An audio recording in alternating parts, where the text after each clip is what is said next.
Hi, my name is Sancy Leachman, and I am on a mission to stop death due to melanoma.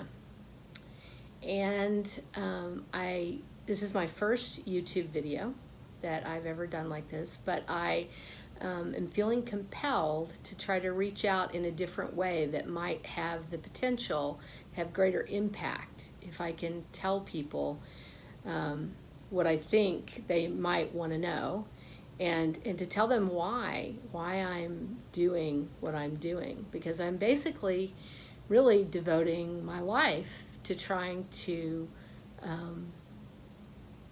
keep people from dying from melanoma. So I thought I would start, since this is my first video. I don't know exactly what I'm doing, but I thought that the best thing to start with would be to start from the beginning and explain why I'm doing this and what we're all about. And so, where do I start? Well, I grew up in Amarillo, Texas, which is fairly, if you think about the Dust Bowl, that's Amarillo, Texas. It's very windswept plains, and it's a very conservative place to be. And from a tiny little girl, I always wanted to be a doctor. Always. I can't remember wanting to do anything else. And at first, what I thought I wanted to be was a veterinarian. And so I would take care of all the little animals. In fact, I had a roadrunner that was it was a great pet, because it even though it was free, we let it free in the yard. It would stick around, and it would take tomato worms off of my tomato plants, and it was a great friend. But anyway, I had all kinds of animals. But at some point, I decided I really wanted to take care of people instead of animals. If I was going to devote the kind of time and energy, even back then I knew, I just had this feeling that I wanted to make a difference in the world somehow. And it's kind of an audacious goal, in a way, is to think that maybe as one tiny little person you could have the ability to really change the world in some meaningful way. But that's always what I've wanted to do. And I decided if I was going to spend my life forces trying to become a doctor, which I knew was going to be a challenge, that I might really appreciate being a human doctor better than being an animal doctor. And so I pursued that dream, and it was tough. I mean, I got through my undergraduate. I went to the University of Texas in Austin. And then after I went to school there, I graduated through a liberal arts program called Plan 2, and then decided to go to the University of Texas Southwestern Medical School. And I had the opportunity. I was very lucky, because I was selected to be part of an MD PhD program, which means that it was a combined program where you do both an MD and a PhD. And because I was accepted to that, I got a scholarship that allowed me to complete my degrees, both of them, without going into debt, which has given me a lot of freedom to stay in academics without having to pursue a lot of private practice type endeavors to pay off my debt. So I feel very, very, very lucky about that. And after I graduated, I went to Yale for dermatology, and I feel very fortunate. I can't believe, to this day, I still can't believe that they selected me to be one of their residents. And I was able to learn a lot of dermatology, and not only learn a lot of dermatology, but a lot of science. And in particular, that's where I got interested in melanoma.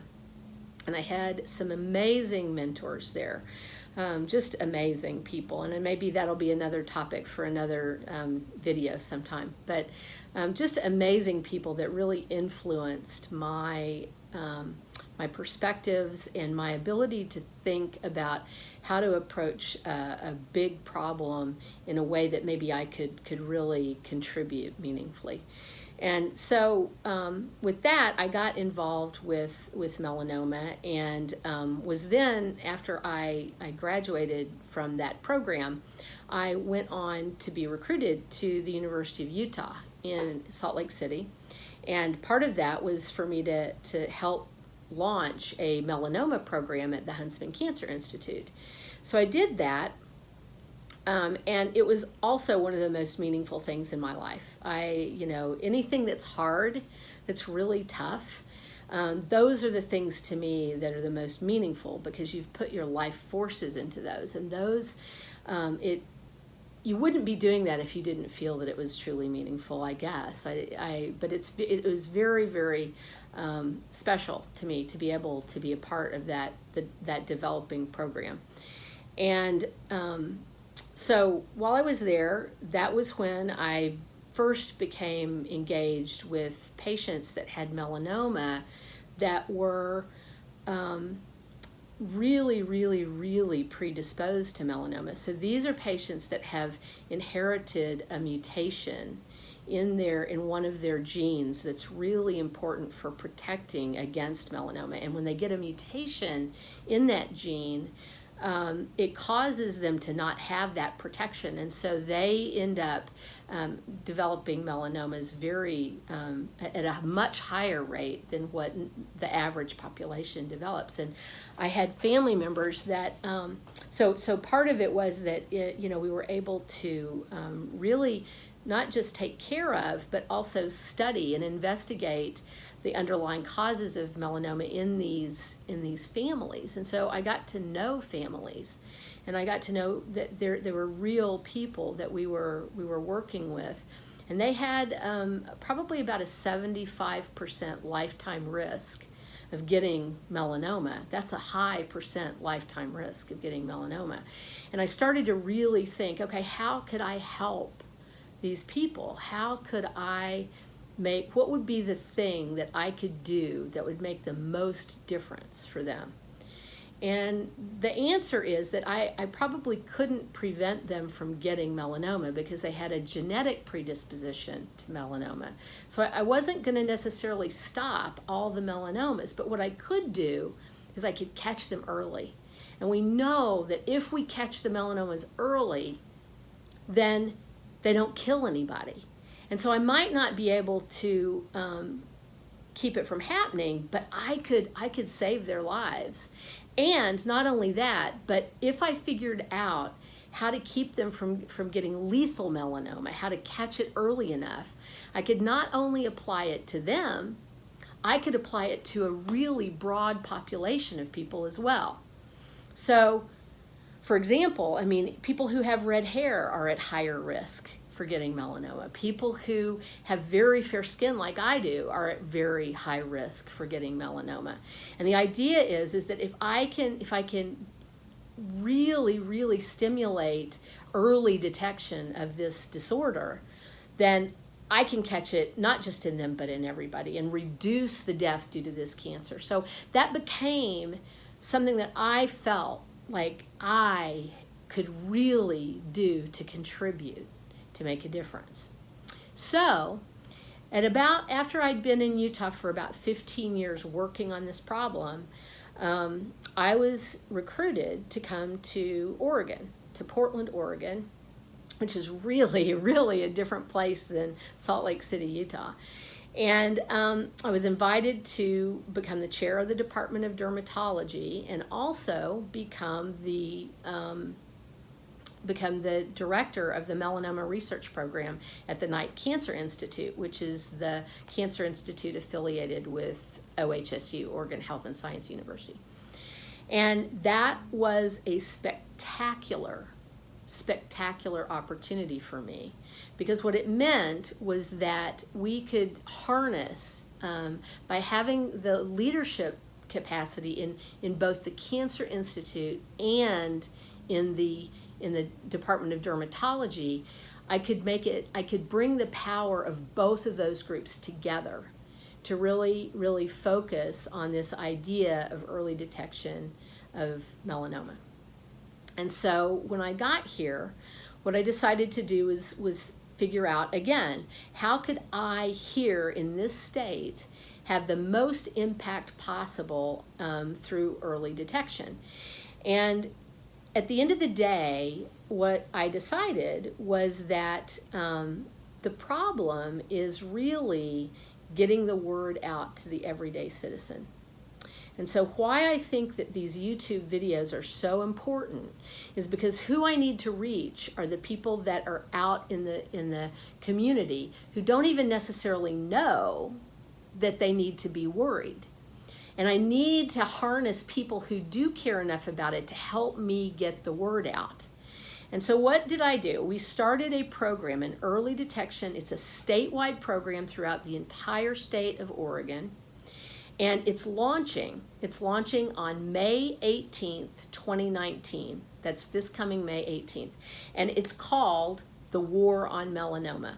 It's a war on melanoma to try to eradicate death due to melanoma in this state, starting with this state and taking the lessons that we learned from this state and spreading them throughout the country.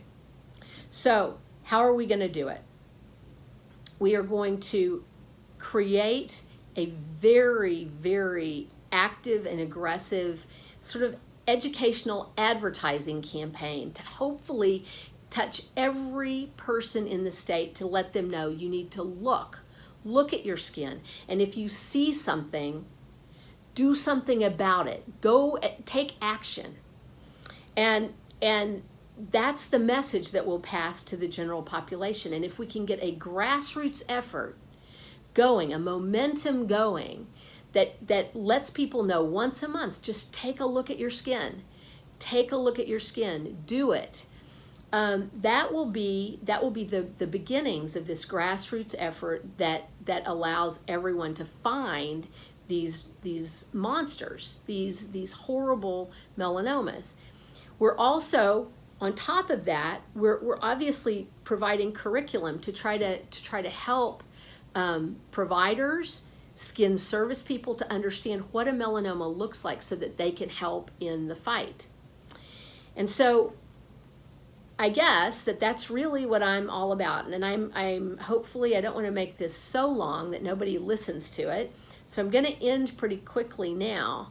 But I think that I can share more about little details going forward. The thing that I did day before yesterday, which was really, or no, I guess it was yesterday, was spectacular, is that I was at a primary care continuing medical education conference.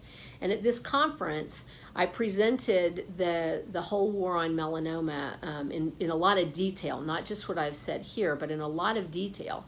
And the reception was absolutely spectacular. I couldn't have been happier. It was just heartwarming to hear the ideas and the thoughts of the primary care providers and how they think that they can engage and help and get involved in this. And so that was really, really special. And I just wanted to let you know we're working on that.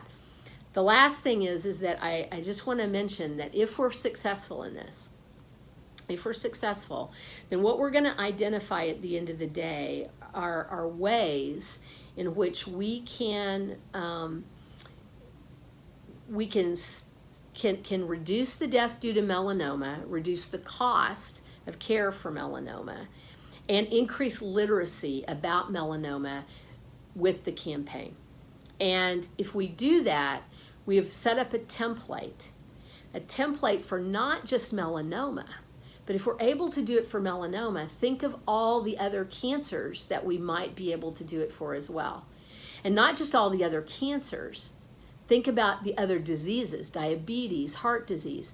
And it's all about figuring out how, using this template, using this sort of platform as a way of trying to harness people, their own awareness about their own body, to empower them as individuals to do what they need to do to stay as healthy as possible. And if we do that, it's not only going to save lives, it's going to increase the quality of life.